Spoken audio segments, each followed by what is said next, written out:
Hello everyone, welcome to GATE academy. तो आपको पता है कि 28 मार्क्स फिक्स होते हैं, एप्टीट्यूड के 15 नंबर, मैथ्स के 13 नंबर, ये सभी को पता है। और बाकी सब सब्जेक्ट डिपेंड करता है, अलग अलग ब्रांचेस है। तो आपको पता है कुछ सब्जेक्ट बड़े होते हैं, उनका वेटेज बड़ा होता है। सिविल वालों के लिए जियोटेक बड़ा होता है, इलेक्ट्रिकल वालों के लिए मशीन बड़ा होता है, इलेक्ट्रॉनिक्स वालों के लिए कम्युनिकेशन बड़ा होता है। ऐसे करके हर ब्रांचेस के लिए अपने अपना। लेकिन मैं बोल रहा हूँ कि ऐसा टॉपिक जो दो जगह कॉमन हो वो है मैथ्स और एप्टीट्यूड, जहाँ पे प्रोबेबिलिटी कॉमन है। अगर प्रोबेबिलिटी का थॉट आपके पास अच्छा है तो आपको, जब आप मैथ्स का पेपर मतलब मैथ्स का जो पोर्शन है वो अटेम्प्ट करोगे तो प्रोबेबिलिटी का क्वेश्चन मिलेगा, एप्टीट्यूड में प्रोबेबिलिटी का क्वेश्चन मिलेगा। और जिंदगी में आप जितने भी एग्जाम अभी आने वाले समय में देने वाले, प्रोबेबिलिटी इज वेरी कॉमन। तो प्रोबेबिलिटी के लिए थॉट बनना बहुत इंपॉर्टेंट है। आप ये नहीं बोल सकते कि मेरे को प्रोबेबिलिटी नहीं आता है। मतलब प्रोबेबिलिटी जिनको आता है कभी कभी उनके लिए चीज़ें बड़ी आसान हो जाती है, क्योंकि बहुत सारे एग्जाम में, इवन गेट में भी कई बार क्वेश्चन बहुत ही आसान आते हैं। मतलब मान लो 90% क्वेश्चन ऐसे आते हैं जो बनाए जा सकते हैं। 10% चलो मान लेते हैं कि आउट ऑफ द बॉक्स भी आते हैं, कभी कभी आते हैं आउट ऑफ द बॉक्स, ऐसा नहीं कि कभी नहीं आते, आते हैं।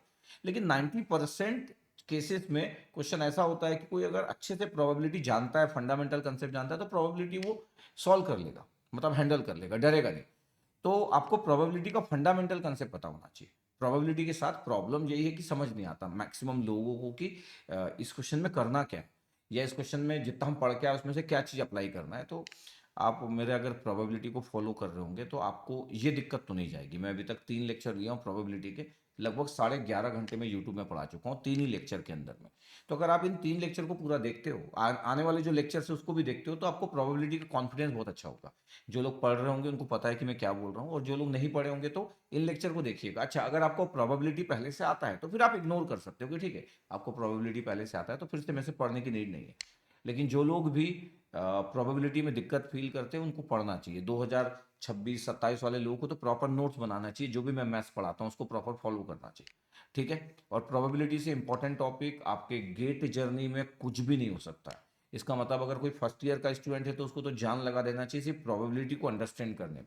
अगर उसका प्रोबेबिलिटी बहुत अच्छा होगा तो उसका कॉन्फिडेंस लेवल बहुत अच्छा होगा, उसकी क्रिएटिविटी अच्छी होगी, उसको लॉजिकली वो अच्छा होगा। क्योंकि प्रोबेबिलिटी आपको सोचने पे मजबूर करता है कि क्या हो रहा है ना। तो प्रोबेबिलिटी आप में इम्प्रूवमेंट लाएगा ओवरऑल टेक्निकल बैकग्राउंड में। तो ये बहुत ही अच्छा एक टॉपिक है। ठीक है। तो आप अपनी स्टडी को बेस्ट वे में करते रहिएगा, इस टॉपिक को आप इग्नोर नहीं कर सकते, तो please don't ignore this topic.